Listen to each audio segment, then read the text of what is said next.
Machiegni paw tuke boma Eldoret rwako ng'weye mag Sirikwa Classic Cross Country Tour odiechieng' ma kiny ka jong'wech gi jochan ng'weyegi oseketo ikruok margi makare. Jong'wech ma Kenya kotelne gi jaloch mar ng'weye mag Cross Country Lilian Kasait, jaloch midila mar Silver e ng'weye mag mita 1000 kaachiel gi Mary Mora ma en jaloch e ng'weye mag mita 800 osechopo e boma Eldoret kendo lero ni kata lando ni gibiro tiyo gi ng'wejni e timo ikruok margi ne tuke mabiro.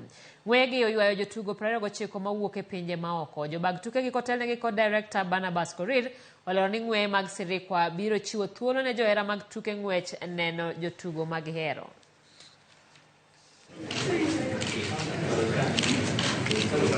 I will use this cross country as other people also used to catch themselves to prepare for forthcoming cross country. More it's a matter of running and it's a matter of working hard because we have a strong field. I'm just going to try my best, and once I say I will try my best, I'm going to do what I've been doing. Tomorrow I hope there's a lot of local heroes here in Kenya, so I will have the opportunity to compare myself to them, but they're running really fast, so I hope I will be satisfied with my results.